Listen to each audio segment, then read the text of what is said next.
Agradecemos a todos que têm estado conosco, cada dia estudando a palavra de Deus, cada semana. Vamos fazer uma oração para que Deus nos conduza. Nosso Deus e Pai, agradecemos a oportunidade que o Senhor nos deixa a cada dia. Seja conosco nos momentos que se segue a estudar a Tua palavra. Pedimos suas bênçãos, agradecemos em nome de Jesus. Amém. O tema dessa semana é Motivados pela Esperança. É uma lição muito importante e eu recomendo que você encaminhe também o link para amigos e conhecidos também, porque envolve temas praticamente relacionados ao que está acontecendo hoje. Então, o verso nos diz aqui, Isaías 25, verso 9 diz: Naquele dia se dirá, eis que esse é o nosso Deus, em quem esperar, e ele nos salvará. Este é Yahvé. Senhor, na verdade, no original é Yahvé, a quem aguardávamos. Na sua salvação exultaremos e nos alegraremos. Então quer dizer que Jesus vai voltar. E outra questão é que há necessidade de nós esperarmos. Mas um dia a nossa esperança será alcançada. É o que esse verso nos diz. Assim como Jesus veio pela primeira vez e ele cumpriu tudo que está revelado aos profetas, ele veio para cumprir isso aí, como Gálatas 5:5 diz assim, ó, porque nós, pelo Espírito da fé, aguardamos a esperança da justiça. Então, o Espírito Santo nos dá a fé para que a gente aguarde essa esperança. Tito 2, verso 13 diz assim, aguardando a bem-aventurada esperança e o aparecimento da glória do nosso grande Deus e nosso Senhor Jesus. Então, nós temos que aprender a ter esperança e aguardar, porque o que vai acontecer, vai. Outra, Abacuque 2:3 diz, porque a visão ainda é para um tempo determinado. Não vai acontecer no tempo certo. Mas se apressa para o fim. Nós podemos ver que as coisas de fato estão se apressando. As calamidades, os problemas sociais, as convulsões sociais estão acontecendo não só no Brasil, mas em todas as partes do mundo, em sua maioria. E diz, não se enganará, e tardar, espera. A gente pensa que está demorando um pouco, está demorando muito, mas espera. Porque certamente virá e não vai deixar de acontecer. Salmos 42:5 diz, porque está abatida, ó minha alma. Às vezes a gente passa muitos problemas na vida, muitas dificuldades. A gente ora e as dificuldades continuam aparecendo. E a gente às vezes está com a alma abatida. E às vezes também, porque te perturbas em mim? A gente fica até desanimado, né? Pode querer desanimar, desistir de esperar, né? Mas aqui diz, espera em Deus, pois ainda o louvarei pela salvação da sua face. Então, Deus cumpre as promessas dele. E você estiver desanimado, com a alma batida, você renove as suas forças. Isaías 30:15 diz que às vezes nós somos muito preocupados, muito tensos, né? Muito ansiosos, né? E eu tenho também problemas relacionados com isso e sempre tem que estar lendo essas passagens como essa aqui, Isaías 30:15, diz assim, porque assim diz Yahvé Deus, o Santo de Israel, voltando e descansando sereis salvos. Isso é difícil. Voltar para Deus e descansar em Deus. Se nós fizermos isso, nós vamos ser salvos. Que coisa maravilhosa, né? Às vezes é o oposto do que a gente pensa em fazer. Diz aqui, no sossego e na confiança estaria a vossa força. Então, no sossego em Deus. Não quer dizer que você não vai fazer nada, não. Você tem que fazer a sua parte. Mas tem que aprender a descansar em Deus. Tem que aprender a sossegar, ou seja, e ter confiança. E com isso nós vamos ter força.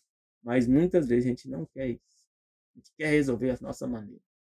Isso dá tudo errado. Quanto mais a gente mexe, pior. Atos 4:12 diz que em nenhum outro há salvação, somente em Jesus. Porque também debaixo do céu nenhum outro nome há dado entre os homens, pela qual nós devamos ser salvos. Então não existe ninguém. É o nome de Jesus. Então a gente possa aproveitar esses momentos aqui dos estudos dessa lição para entender a grandeza do plano que Deus tem para nós. Então Deus dá uma promessa de retorno. Por quê? Porque ele já veio a primeira vinda e ele disse que vai voltar a segunda. Em João 14:1-3, ele mesmo, Jesus, diz, não se turbe o vosso coração. Turbar é quando você tiver para pôr água limpa e de repente você contamina ela com alguma coisa e a água fica turba, né? Ou seja, muda de coloração, fica escura. Então, às vezes, nosso coração também fica turbado, ou seja, fica escuro. Credes em Deus, crede também em mim. Então, Jesus está pedindo para crer em Deus, o Pai, e também crer nele, que é Deus, o Filho. Na casa de meu Pai há muitas moradas. Se não fosse assim, eu vos teria dito. Então, Jesus não mente. Deus não mente. Vou preparar-vos lugar. Um lugar para mim e para você. E quando eu for, ele já foi. E vos preparar lugar, o que está faltando é isso. Virei outra vez. Está faltando somente isso. Vos levarei para mim mesmo, para onde eu estiver, estejai vós também. Maravilha. E aqui nos diz, em Tessalonicenses 4, 13, 17, como isso vai acontecer. Não quero, porém, irmãos, que sejais ignorantes acerca dos que já dormem. Quem é esses que já dormem? Aqueles que morreram crendo em Jesus. Para Deus, eles estão como se estivessem dormindo. Para que não vos entristeçais como os demais, que não têm esperança. Então, quem não tem esperança, não acredita em Jesus, não acredita em Deus, não acredita na ressurreição, vive sem esperança. Cada dia é menos um.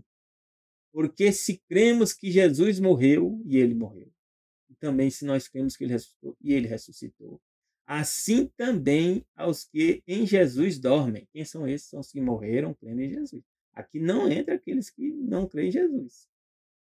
Deus os tornará a trazer com ele. Que glória, né? Dizemos isto pela palavra do Senhor, que nós, os que ficarmos vivos para a vinda de Jesus, Senhor Jesus, não precederemos, ou seja, nós não vamos antes daqueles que estão dormindo, ou seja, aqueles que morreram crendo em Jesus. Porque o mesmo Senhor Jesus descerá do céu com alarido. Então, quando Jesus voltar, meus irmãos, todo mundo vai saber. Com voz de arcanjo. Arcanjo significa chefe dos anjos. Jesus vem com todos os anjos. Então, com ele. Com a trombeta de Deus. Imagina, vai ser trocada uma trombeta para que ninguém tenha dúvida. E os que morrerem em Cristo vão ressuscitar primeiro. Que maravilha. Nós não vamos participar da glória antes deles. Depois nós, os que ficarmos vivos, seremos arrebatados juntamente com eles nas nuvens. Aí sim, nós vamos ser levados a encontrar Jesus onde nos há. Jesus não desce aqui na terra. Jesus não ficará na terra governando aqui 1000 anos, como alguns acreditam. A Bíblia não fala isso. E diz que assim estaremos para sempre com o Senhor Jesus. E aqui, Tito 2, de 11 a 13, nos fala: porque a graça salvadora de Deus se há manifestado a todos os homens, a mim e a você. O que é graça? Porque é dado de graça para cada um de nós. Ensinando-os que, renunciando à impiedade, o que é impiedade? É o oposto da piedade. Piedade é o quê? É bondade, longanimidade, né? Fazer o bem. Né? E então renunciar às coisas más. E as concupiscências mundanas. Concupiscências são o quê? São os maus desejos.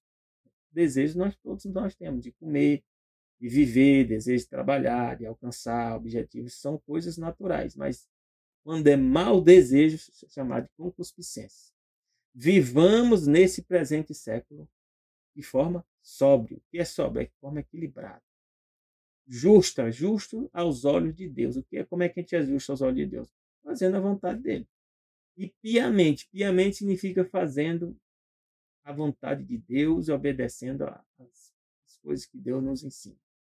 Aguardando a bem-aventurada esperança e o aparecimento da glória do nosso grande Deus, nosso Senhor Jesus. Amém? Você quer participar desse grupo? Eu já faço parte. Eu espero que você tome sua decisão também. Porque se você tomar sua decisão, um dia Deus vai te ressuscitar, se você morrer na fé. Se não, você vai ver Jesus voltar nas águas. Que maravilha. Atos 1, de 8 a 11, diz assim: para que nós possamos resistir, para que nós possamos aguardar da forma correta, a gente tem que receber a virtude do Espírito Santo. Esse é o dom maior que Deus podia dar para nós. Aquilo que Adão e Eva perdeu no Éden. E é a presença do Espírito Santo. Assim, então Deus traçou um plano da redenção para nos devolver de novo o Espírito Santo. Então diz aqui Jesus, mas recebereis a virtude do Espírito Santo, que há de vir sobre vós. E ser-me-eis testemunhas. Então nós fomos criados para ser testemunha. Testemunha é alguém que presenciou algo que aconteceu. Tanto em Jerusalém, como em toda a Judéia, Samaria, até os confins da terra. Nós fazemos parte dos confins da terra, né? Eu moro em Barreiras, aqui Bahia, é os confins da terra.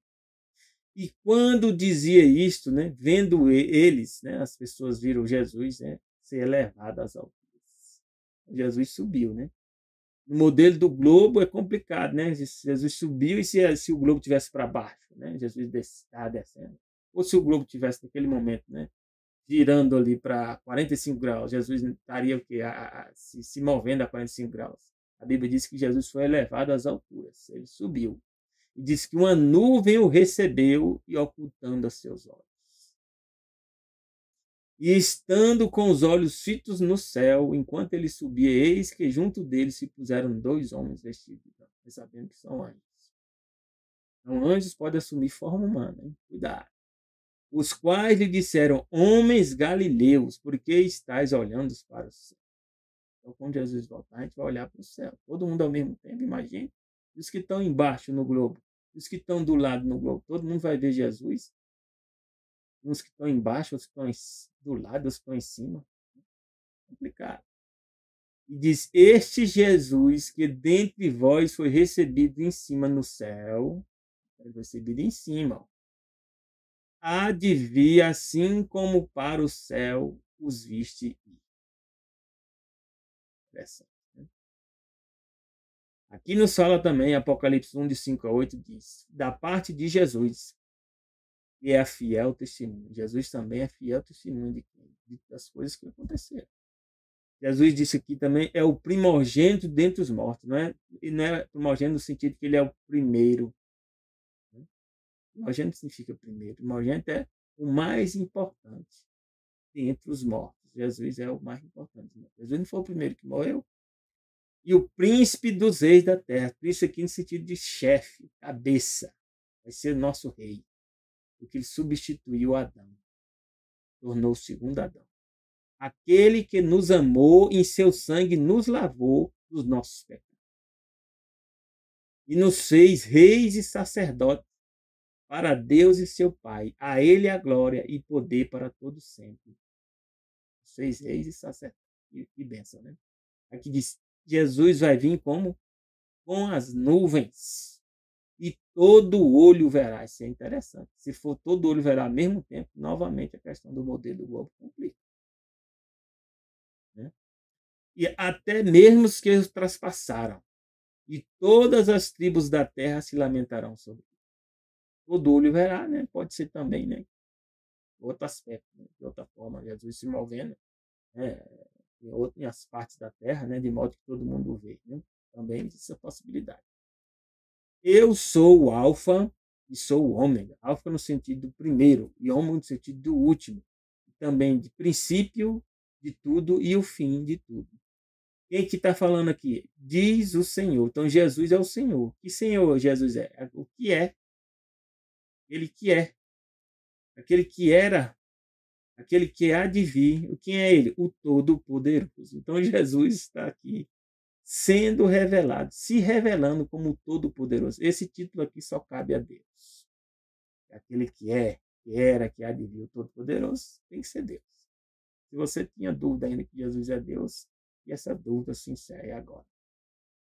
E aqui diz em Mateus 24, 27, que assim como o relâmpago sai do Oriente e se mostra até o Ocidente, então o relâmpago todo mundo vê.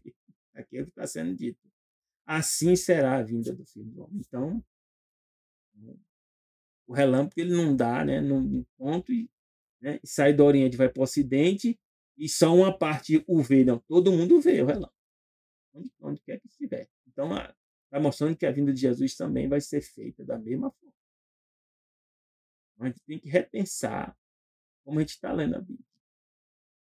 Aqui nos diz a história de alguém que foi um estudioso e que Deus usou para que a gente pudesse entender mais as profecias do tempo do fim. Fala sobre Guilherme Miller, ou William Miller. Né? Aqui na lição da Escola Sabatina, segunda trimestre de 2024, diz assim como os reformadores tiveram ajuda divina e redescobriram a verdade sobre a justificação pela fé, somente pela fé em Cristo, Guilherme Miller também foi alguém que foi um instrumento de Deus para redescobrir a verdade sobre as profecias que tratam da volta de Cristo. Estavam escondidas. Diz aqui que ao estudar as Escrituras, Miller descobriu um Cristo que eu amava mais do que ele podia imaginar. Nós também chegamos à mesma conclusão, estudar as profecias. Com a Bíblia e uma caneta e um caderno, ele começou a ler Gênesis e continuou a compreensão, passagem por passagem. Imagina. Ao comparar verso por verso, ele permitiu que a Bíblia se explicasse. Então, esse é um dos princípios de estudar a Bíblia, comparar verso com verso. Isaías 28:10 também nos dá, né, apesar que esse capítulo 28 fala, né, sobre questões, né, que o povo de Israel estava fazendo errado, mas aqui tem um princípio no meio desses conselhos que Deus dá. Deus fala aqui, porque é mandamento sobre mandamento, mandamento sobre mandamento, regra sobre regra, regra sobre regra, um pouco aqui, um pouco ali. Então, essa é a forma que nós temos que estudar a Bíblia. Ver um mandamento que trata, né, do mesmo assunto. E a regra que trata também do mesmo tema ou que expanda aquele tema. E vai procurando, né, em várias partes da Bíblia, porque o mesmo assunto às vezes é tratado em Gênesis, né, em outras passagens, né, da Bíblia, até chegar no Apocalipse. Então a gente tem que estudar geralmente por tema. E diz aqui, João 16:13, Deus vai enviar para você o Espírito Santo. Diz que quando vier aquele Espírito da verdade, então o Espírito Santo é o Espírito de quê? Da verdade. Imagina, imensa. Ele vos guiará em toda a verdade. E quando eu vejo essas palavras aqui, para mim isso é uma maravilha. Quando fala toda a verdade, para mim envolve ciência, envolve teologia, envolve metafísica, envolve todos os princípios da natureza, envolve tudo. E aqui fala toda a verdade. E diz que o Espírito Santo vai fazer isso. Em mim, e para você. Porque não vai falar de si mesmo, mas dirá tudo o que tiver ouvido da divindade e vos anunciará o que vai acontecer. Por isso que nós estamos estudando as profecias. Diz aqui um exemplo de profecias, né? E para a gente entender, Deus revelou para Daniel isso aqui, e Daniel confessou. Daniel 2, 20 a 22, Daniel falou: seja bendito o nome de Deus de eternidade a eternidade. Porque dele são a sabedoria e a força. Sente que é sabedoria e quer ser forte. Eu quero sabedoria e quero ser forte. Aqui nós temos que pedir a Deus. Diz aqui que Deus, ele muda os tempos e as estações. As pessoas estão dizendo agora que nós, seres humanos, estamos provocando as mudanças climáticas, né? Como essa que aconteceu no Rio Grande do Sul e outros lugares, né? Como na China. Está havendo grandes alagamentos também nas regiões, né? Lugares da Arábia, né? Também estão dizendo que é os seres humanos emitindo CO2 e tem várias pesquisas científicas tentando validar isso. Já tem outros grupos de cientistas sérios dizendo que isso não tem nada a ver com CO2. Isso é relação com o movimento do Sol, né? E outros movimentos recorrentes. Né? Mas aqui a Bíblia nos mostra a verdade, que Deus é que muda os tempos e as estações. Apesar de que Satanás também provoca desastres, furacões, tempestades, né? Como nós vimos a história de Jó. Satanás, né? Ele pode atuar na natureza também para causar destruições. Ele é um anjo poderoso. Então, mais diz aqui que, apesar de tudo, quem muda os tempos e as estações é Deus.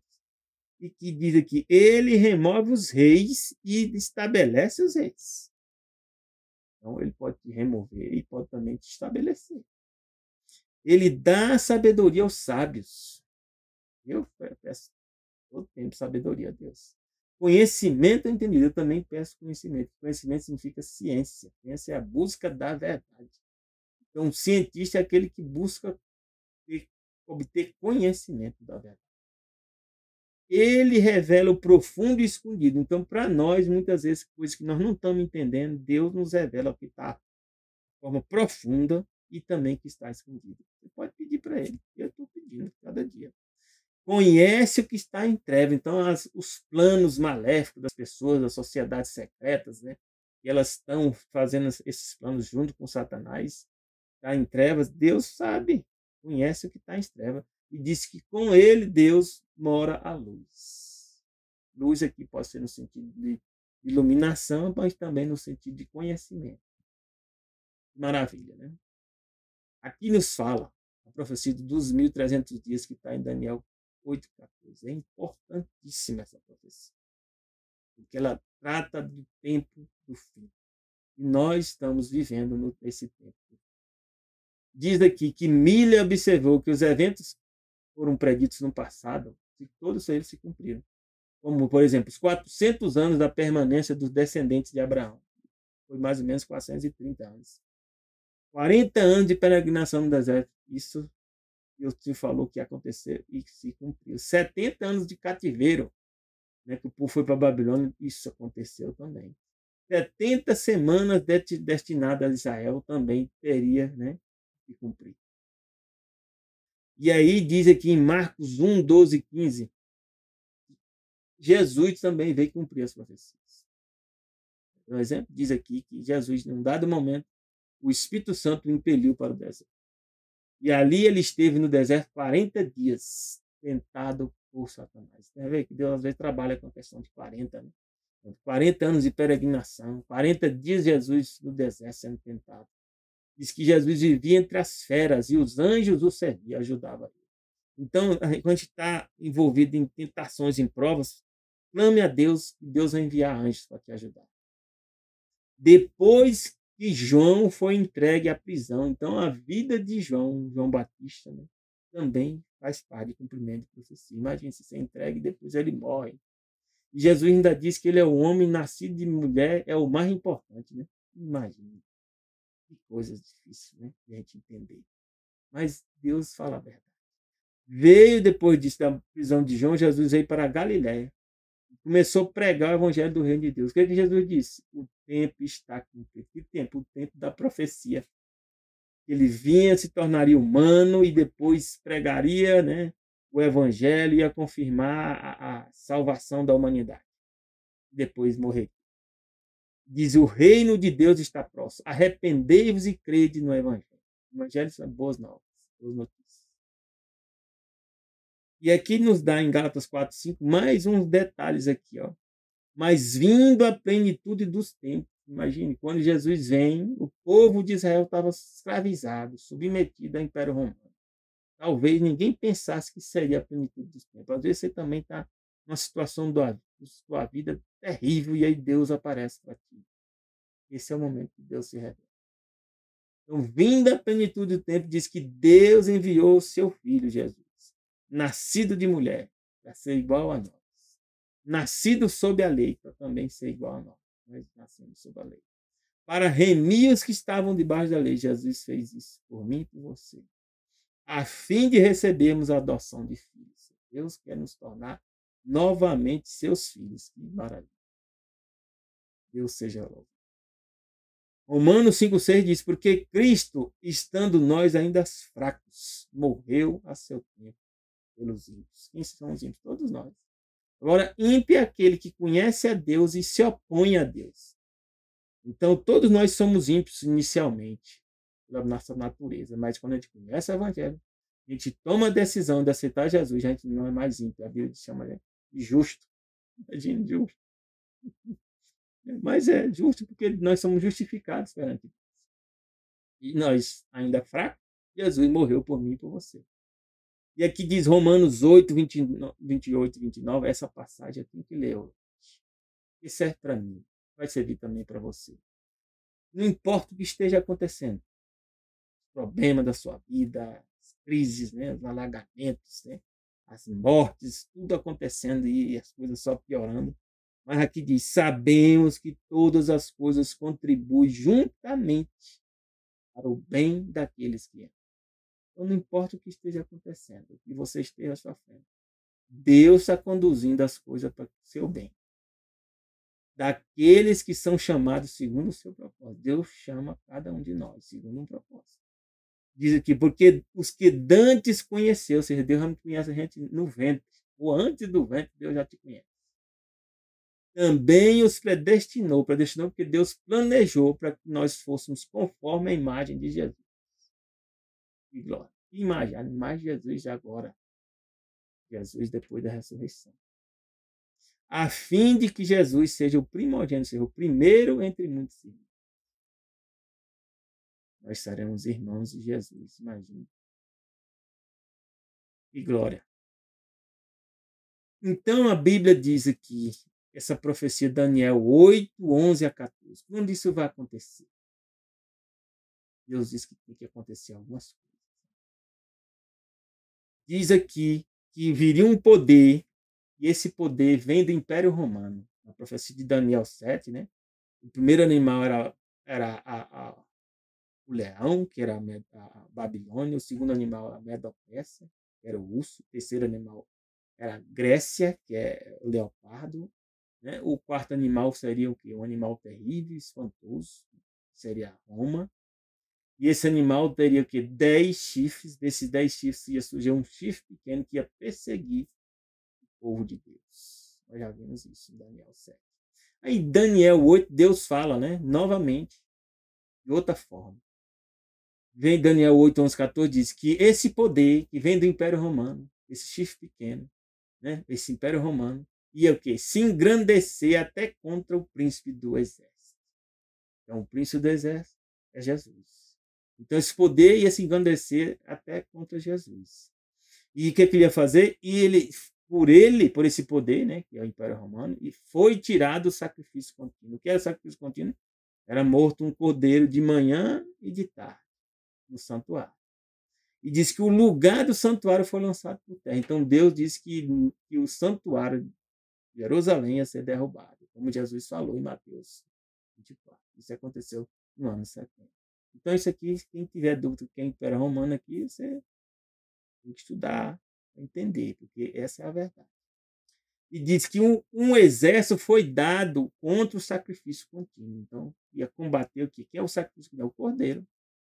Por causa da transgressão do povo de Israel, né? O santuário foi destruído, né? Jesus morre, né? E os sacrifícios de cordeiro se acabaram. E o que ia fazer mais o Império Romano? Ia lançar a verdade por terra. E o fez e prosperou, ia prosperar. E o descendente do Império Romano, que foi o chifre pequeno, o poder papal, continuou a fazer isso. E diz, eu vi um santo que falava, e disse a outro santo, até quando vai durar a visão do sacrifício contínuo? Ou seja, o santuário da terra, o santuário não funciona mais. Ou seja, e a transgressão assoladora, o que é a transgressão assoladora? Era o povo do Império Romano, o poder romano, o poder papal, ia ser o quê? O povo ia ser entregue, o santuário, os seus exércitos seriam pisados. Ia lançar a verdade. E aí começaram a ensinar o quê? O dia de sábado não era mais o dia de guarda, ensinaram a guardar o domingo. Aí ensinaram as pessoas o quê? A adorar imagens, guardar domingos e festas. Né? E aí fez vários outros ensinamentos, né? Juntando o paganismo com o cristianismo. E aqueles que não aceitaram foram perseguidos, como nós vimos em Daniel 7, 25, né? O povo santo ia ser perseguido, ia ser vencido durante um tempo, 2 tempos, metade de um tempo. Isso foi o 1260 anos, que foi o período das Inquisições. Começou no ano 538, o poder papal assume poder mais pleno, até o 1798, quando o poder papal foi atingido pelo Napoleão Bonaparte, um maçom, né, que mandou mais 3 maçons, né? Garibaldi, Mazzini e Cavour lá prendeu o Papa Pio VI. E aí disse que até quando isso ia durar, todos esses problemas? Aí disse até 2.300 tardes e manhãs. Vai acontecer alguma coisa e o santuário vai ser purificado. Não era a purificação do santuário, é chamado Dia da Expiação, como você está vendo aqui. Uma vez por ano, no dia da expiação, o sumo sacerdote fazia um sacrifício e vinha borrifava o sangue perante a arca. E todos os pecados que foram confessados durante aquele ano, eles eram perdoados. Isso significa purificar o santuário. Mas não tinha mais santuário na terra. Mas o verdadeiro santuário existia onde? No céu. Que maravilha. Quem é que vai estar lá?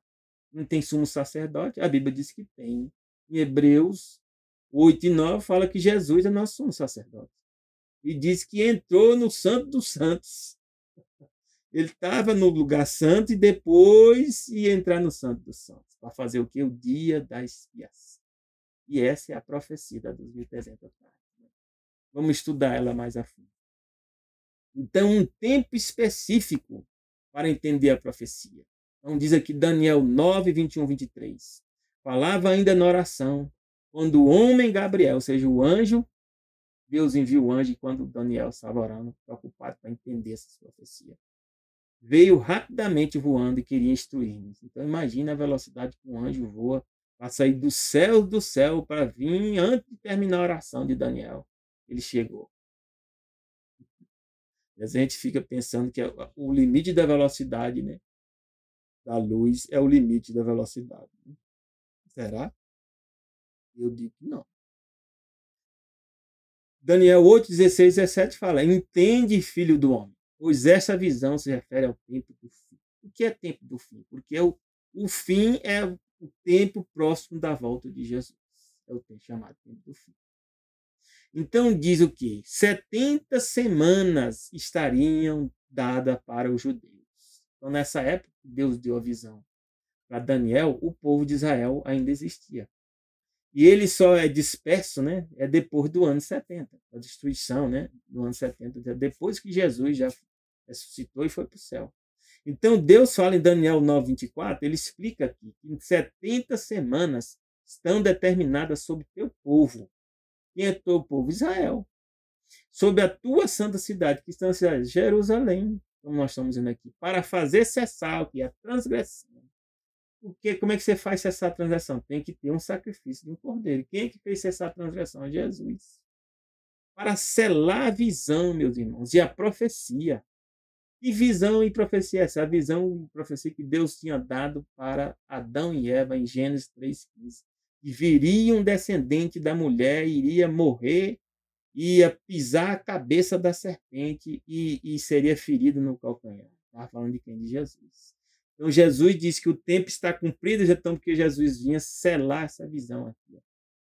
E ungir o santo do santo. Como é que você ungiu o santo do santo? Era o sumo sacerdote que faz unção do santo. Jesus que fez essa unção. E a Bíblia diz mais. Como é que nós vamos agora ver 2.300 dias, né? Será se já aconteceu? São 2.300 dias reais? Se for, todas essas profecias, né, sobre perseguição, sobre Inquisição, não ia fazer parte. Já tinha passado, né? E contando da data de Daniel até mais 2.300 dias, ou seja, pouco tempo depois da história de Daniel já tinha acabado. Só que a profecia diz que não é da época de Daniel. A profecia diz que é para o tempo do fim. Então, o tempo do fim é quando Jesus estiver próximo a voltar. Então, esses 1.260, 2.300 dias, dificilmente seriam dias literais. Então, a Bíblia diz, né, em vários lugares, que dias em profecias representam anos, a não ser que Deus diga outra coisa, mas na Bíblia sempre representa um dia, um ano. Ezequiel 4, 6, 7 diz, 40 dias te dei, cada dia para um ano. Então, a cada dia, um ano na profecia. Então, um dia profético representa um ano literal. Então, 2.300 dias são 2.300 anos. Aí sim, pode comportar, chegar ao tempo, até o tempo do fim. 70 semanas, né? Vezes, né? 7, né? Uma semana tem 7 dias, vai dar o quê? 490 dias, que seriam 490 anos. Então, Deus falou que Deus daria um tempo de graça e de misericórdia ao povo de Israel. Em quanto tempo? 490 anos.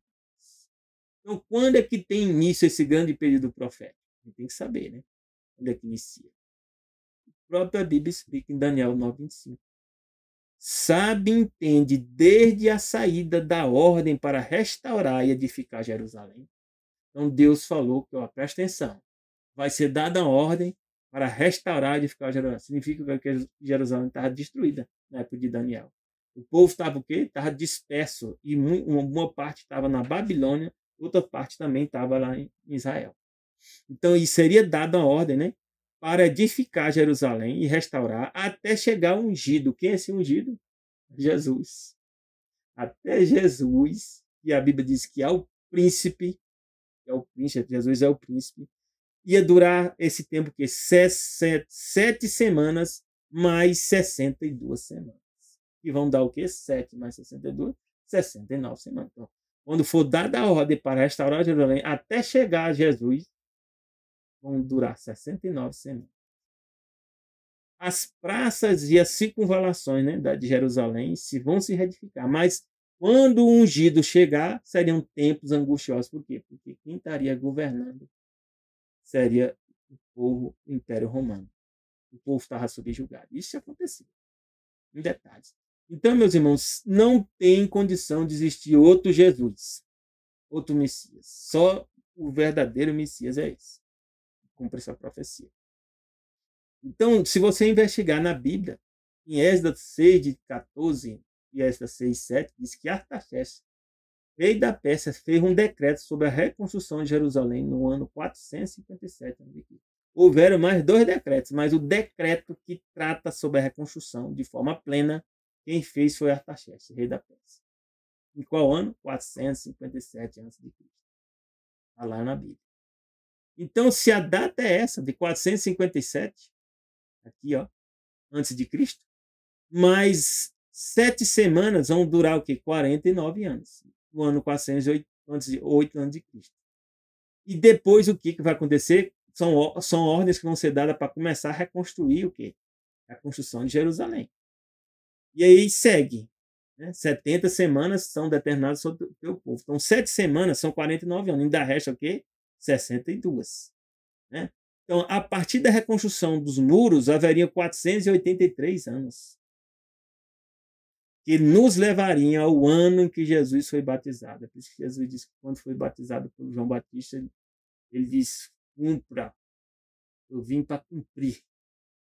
Então, batizado Jesus, saiu da água, e eis que lhe abriram os céus, e viu o Espírito Santo de Deus descendo como sobre ele. Jesus vem cumprir as profecias, e tudo que foi revelado aos profetas. Está vendo a importância da Bíblia?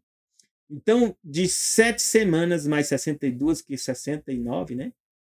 49 anos mais 484, dá 483 anos. No ano 27. O que é ano 27? Porque quando fizeram o recenseamento, cometeram um erro, né? Do nascimento de Jesus. Erraram com 3 anos. Jesus aqui no ano 27 tinha 30 anos já. Jesus foi para o Egito. Né? E aí quando criaram o ano zero, já tinha um erro. E quantos anos? 3 anos. Então Jesus, na verdade, tinha 30 anos aqui, no ano 27. Mas a conta das semanas são 69 semanas. O ano é que está, a datação do ano está errada. Só isso. Né? Mas são 483 anos, 70 semanas. Então diz que ia durar o quê? O ungido seria morto na metade da semana. O que é metade da semana? 3 anos e meio. Jesus pregou durante 3 anos e meio depois que ele foi batizado. Em 3 anos e meio eles mataram Jesus. Depois das 62 semanas será morto ungido. Meu Deus. Aqui é a glória de Deus para nós, meus irmãos. Revelação do futuro. E já não estará mais. Ele fará uma firme aliança com muitos por uma semana. Já ainda Jesus, depois que ressuscita, ele fica um tempo, né, com o povo de Israel. Dá ordens, né, para Paulo, chama Paulo, né, dá ordem para Pedro, né, e diz aqui, na metade da semana vai fazer cessar o sacrifício. Por quê? Porque qual é o sacrifício que existia no santuário do Cordeiro? Então Jesus morre, não tem mais sacrifício de Cordeiro. Acabou.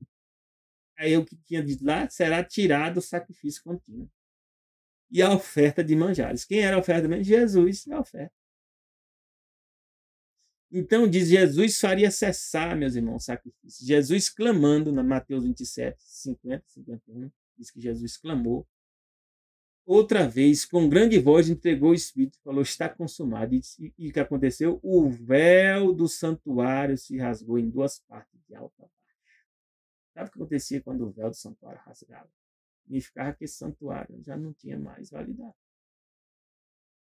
Não podia rasgar o véu de cima para baixo. Como é que vai rasgar um véu de cima para baixo? Mas foi isso que aconteceu. Estão 77 anos ainda de arrependimento. Então vem Deus, Jesus chama, né? Paulo chama os apóstolos a pregar para o povo de Israel, né? O Messias é morto 3 anos e meio após o início do seu ministério, no ano 31. Jesus estava com 33 anos. Então nós chegamos até aqui, ó. 3 anos e meio, Jesus morre.